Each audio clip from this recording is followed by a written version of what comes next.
chào quý vị.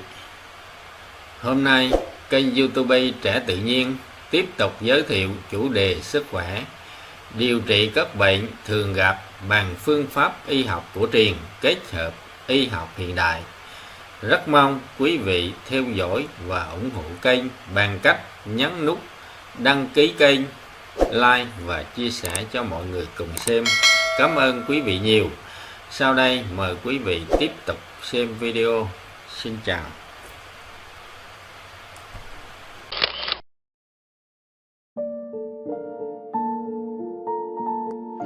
Kính chào quý vị. Hôm nay Trẻ Tự Nhiên xin giới thiệu 94 quy trình kỹ thuật y học cổ truyền điều trị bệnh theo quyết định số 26/2008 QĐ BIT ngày 22 tháng 7 năm 2008 của Bộ trưởng Bộ Y tế.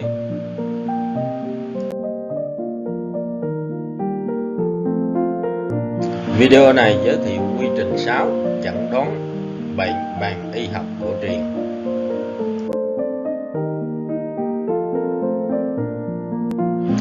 Chẩn đoán y học cổ truyền là một mắt xích quan trọng trong chuỗi mắt xích thăm khám lâm sàng, chẩn đoán và điều trị, góp phần đáng kể vào kết quả trị liệu.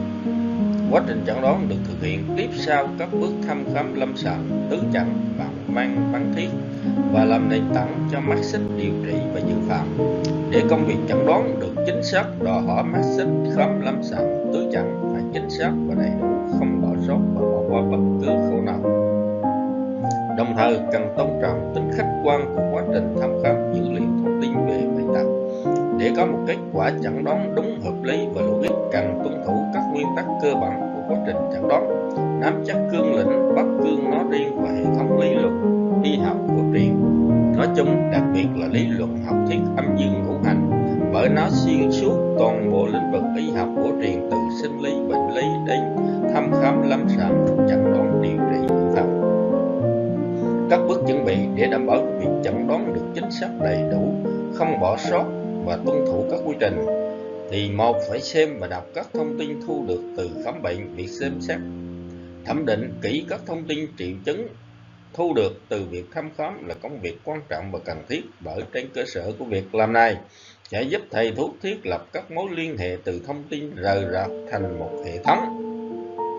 Các thông tin có mối liên hệ chặt chẽ với nhau tạo nên hậu chứng bệnh lý, qua đó giúp thầy thuốc hướng đến việc lựa chọn một chẩn đoán phù hợp nhất và giúp cho việc chẩn đoán loại trừ.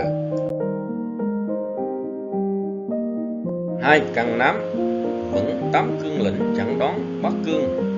Nội dung 8 cương lĩnh giúp cho các thầy thuốc trong khi chẩn đoán cần phải chỉ ra được những việc nông sao, tính hàn nhiệt, trạng thái hư thực và xu thế chung của bệnh thuộc âm hay dương, từ đó giúp chẩn đoán nguyên nhân và đề ra các phương pháp chữa bệnh chính xác. Nội dung của 8 cương lĩnh đó là: 1. Biểu và lý. Biểu và lý là 2 cương lĩnh chỉ vị trí nông sâu của bệnh tật, giúp đánh giá, tiên lượng và đề ra phương pháp chữa bệnh hợp lý. Bệnh ở biểu thì dùng phép hạ, bệnh ở lý thì dùng phép thanh, hạ, ôn, bổ. 2. Biểu chứng. Bệnh ở biểu là ở nông, ở ngoài, ở gân xương, cơ nhục, kinh lạc. Bệnh cảm mạo và bệnh truyền nhiễm ở thời kỳ đầu của y học cổ truyền gọi là phản vệ, tương ứng với y học hiện đại là viêm lâm và khởi phát. Các biểu hiện lâm sàng của biểu chứng: phát sốt, sợ gió, sợ lạnh, rêu lưỡi, trán nặng, đau đầu, đau mình, mặt mũi ho, mạch phù. Về lý chứng, lý là bệnh ở bên trong, ở sâu, thường là các bệnh thuộc tạng phủ. Bệnh truyền nhiễm, truyền trùng, nhiễm trùng, ôn bệnh ở giai đoạn toàn phát là khí đã vào phần khí, dinh và huyết. Các biểu hiện lâm sàng của lý chứng: sốt cao, khát, mê sảng, chất lưỡi đỏ, rêu lưỡi vàng, nước tiểu ít đỏ, táo bón, hai ỉa chảy, nôn mửa, đau bụng, mạch trầm. Biểu và lý còn kết hợp với các cương lĩnh khác như hư, thực, hàn, nhiệt và sự lẫn lộn giữa các biểu lý. Hàn và nhiệt là 2 cương lĩnh dùng để đánh giá tính chất của bệnh, giúp cho thầy thuốc chẩn đoán các loại hình của bệnh là hàn hay nhiệt để đề ra phương pháp chữa bệnh hợp lý. Bệnh hàn dùng thuốc nhiệt Bệnh nhiệt dùng thuốc hàn, nhiệt thì châm, hàn thì cứu. Hàn chứng sợ lạnh, thích ấm, miệng nhợt, không khát, sắc mặt xanh trán, chân tay lạnh, nước tiểu, trăm dài. Đại tiện lãng, chắc lưỡi nhợt, rêu lưỡi trắng, mỏng, biểu hàn, trán dài, lý hàn, mạch trầm trì, lý hàn, mà quạt, phù khẳng, biểu hàn.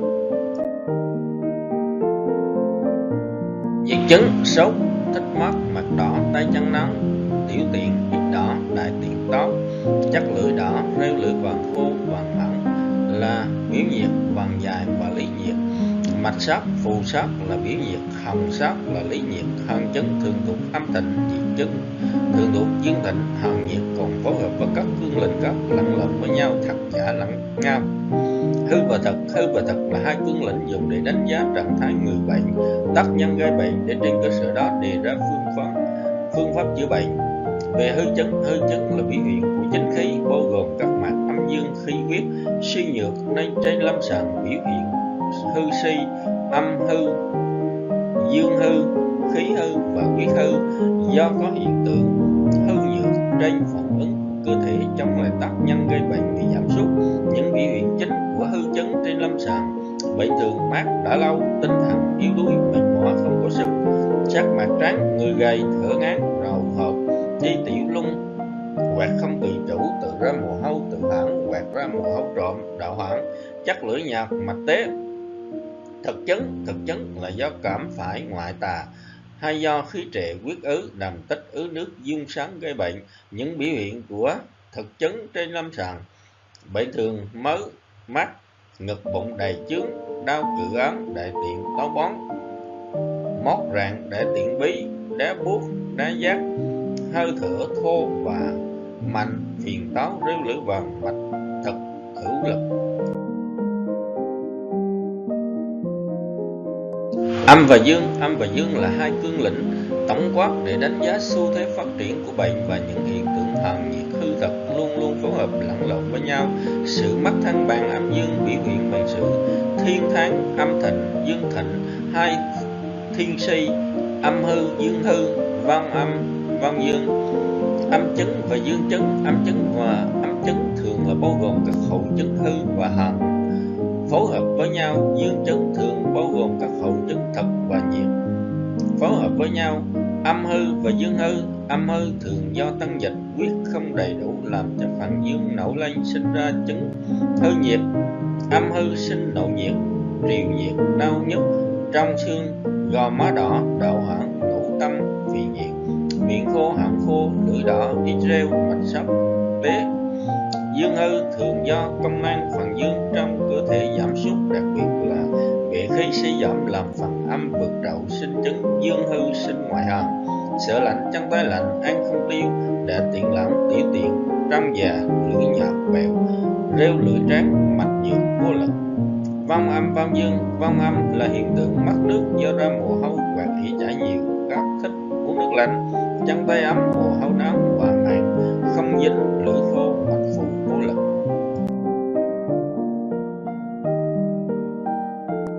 Vong dương là kết quả của sự vong âm, đến giai đoạn nào đó sẽ là gây vong dương, xuất hiện choáng trị mạch, còn gọi là thoát dương. Người lạnh, tay chân lạnh, mồ hôi lạnh, nhạt, dính, không khớp, thích uống nước nóng, lưỡi nhặn, mạch vi, muốn tuyệt.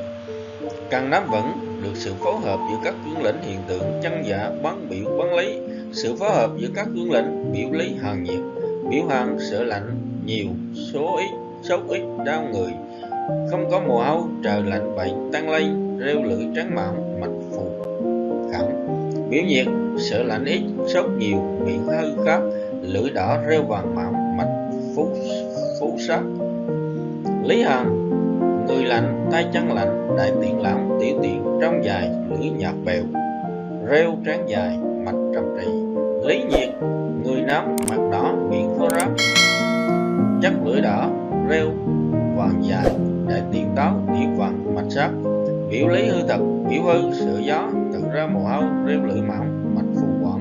Biểu thật, sợ lạnh, sợ gió, đau mình, không có mồ hôi, rêu mỏng, mạch phù hữu lực. Lý hư, lý thực.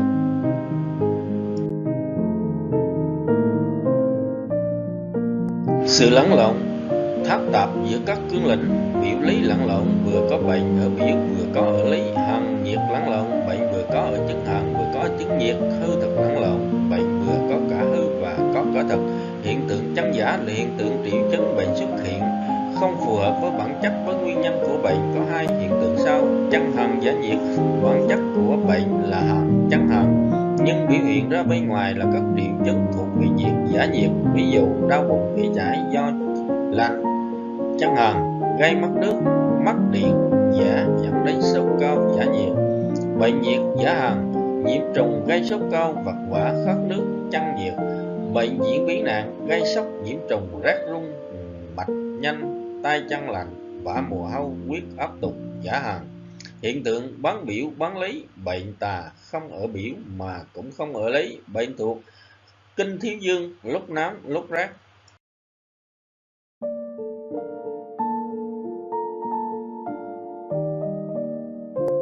Video sau mời các bạn xem cách chữa bệnh theo quy trình bài, quy trình kê đơn thuốc y học cổ truyền.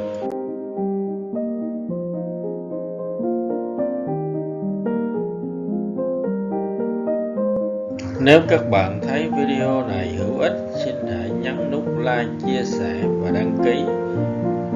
Tự nhiên xin chân thành cảm ơn.